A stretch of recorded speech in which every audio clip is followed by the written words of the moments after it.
Larkin was the evangel of new unionism when he arrived in this island in 1907.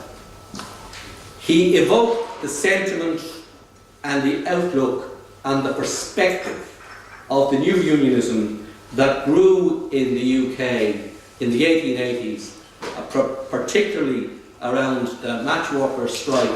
They called it the match girls' strike at Bryant and May in 1888, and the great London dock strike of 1889. And there are three things to remember about new unionism. The first is that they set about organising workers who previously had not been organised, the unskilled. The second thing is that they organised communities, not just people in their role as workers.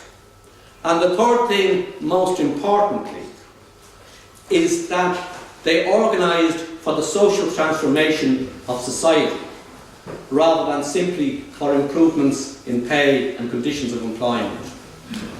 So that when Larkin came to Belfast in 1907, it was this that he brought with him. And then going on to focus on one or two points that perhaps are not as well known, because I think everybody has a general understanding of Larkin in his role as the firebrand militant. He was also a very astute strategic thinker.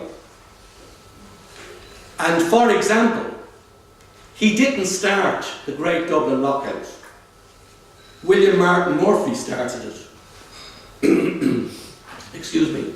And the fact is that Larkin fully subscribed to the efforts of the Lord Mayor of this city, Larkin Sherlock, acting on the prompting of Archbishop Walsh, the Catholic Archbishop of Dublin, to set up a conciliation council in the city. And Larkin saw it as a critical, strategic and tactical step in consolidating for all the workers in the city, and ultimately in the island of Ireland, of the great gains which had been made through industrial militancy in this city in 1912 and into 1913, where they secured increases in some cases of up to the order of 25%. And it was Murphy who sabotaged the efforts of the employers of Dublin, who had already nominated their representatives onto that conciliation council. It was Murphy who set about bringing about the lockout so as to smash what he described as Larkinism and syndicalism. And it wasn't, as his apologists subsequently tried to argue, his commitment to preventing the advent of socialism. He waged a war on working people, and the lockout was a war on working people. And the other thing to say about Larkin is this, that the essential ingredient of Larkin that is very relevant in a contemporary context is that Larkin, the components of his personality, all of them together, epitomised hope for a beleaguered, alienated and exploited people. That was the essential ingredient of Larkin and Larkinism. It was that in one man, in one person, the hopes of an entire society of people were epitomised. And just to say that if we look at Larkinism through a contemporary lens, there are two things that his life epitomised in practical terms.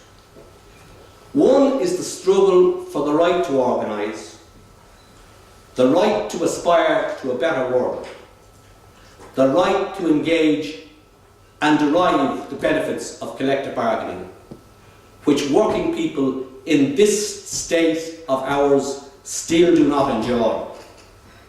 Notwithstanding, and I want to acknowledge the role of the Labour Party in the last government, which saw Ireland become the only state in the world, actually, bar none, where the government enacted a law to improve, albeit not by a great deal, but enacted a law to improve the collective bargaining rights of workers, due against the background of the economic collapse of 2008, and during a period when those same rights were under sustained attack across the developed world. And the other thing that Larkin, because people don't know that very much about his post-1923 existence, he was prevented, incidentally, from holding public office until the 1930s because he was deemed a bankrupt as a result of his row with the administration of the National Union of Dock Labourers in Britain. But the other thing that he actually achieved was in his role as a member of the City Council here, Dublin Corporation as it was then known, as chair of the Housing Committee, where he spearheaded a drive to force the authorities to undertake an investigation, a public inquiry into the living conditions of people in this city, which resulted in a major housing initiative in the city. And it's remarkable, isn't it, that we stand here today in 2017 and these remain the two great issues that directly affect the conditions of working people. And when we look at Larkin through a contemporary lens, in a period in which I believe we have entered a new and more brutal phase of history in the developed world, how relevant is the Larkin that fought for collective bargaining rights and housing for the people? Because you see, although Jim Larkin and Donald Trump are the absolute antithesis of each other in every imaginable way, they share one thing in common, and that is for working people in their millions who are disillusioned, alienated and marginalised, they both epitomise hope. Because what Trump and the right have managed to do in the United States of America, in Britain through Brexit, and across Northern and Central Europe, is that they have actually managed to capture the franchise on hope, which is the most potent of all political propositions. And there's a very good article in this morning's Irish Times by Laura Marlow, which I think is compulsory reading for everyone who would describe themselves as a social democrat and a socialist and even a democrat, given the implications for democracy of the rise of the right.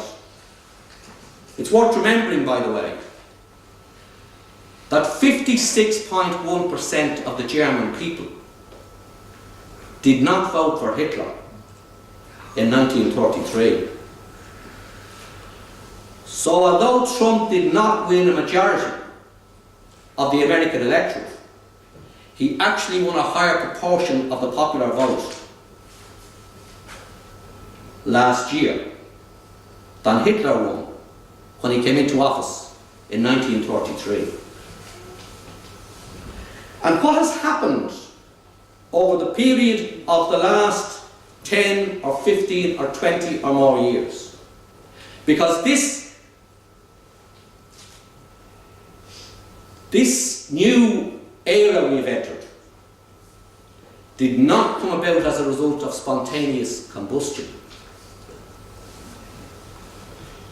Things are underway for a very long time beneath the surface before they explode abruptly in a manner that appears to some as though it's spontaneous combustion. The alienation of the working people, of what's sometimes referred to, I won't use it, the working people of Middle America, and the alienation of the working people of Northern England, and the alienation of working class communities in Northern Europe, and the alienation of working people in Southern Europe did not happen overnight. It is a process that has been going on for quite some time. And what we have lived through is the phenomenon of social democracy allowing the franchise on hope to pass to the hard right. And the challenge that faces us all on the left, not just Social Democrats, the challenge that faces us all is the task of recapturing the franchise on hope from the right before they do real damage to working people, to society, and to humanity. And that's a task that we have to face up to. And we need look no further than the legacy of Big Jim Larkin to scope out a strategy as to how to do it. And it's important, as we set about a discussion on the issues that are before us today, which, if they're addressed properly, present possibilities in the context of the development of that strategy. It's appropriate that we would remember the 70th anniversary of Big Jim Larkin. Thank you very much.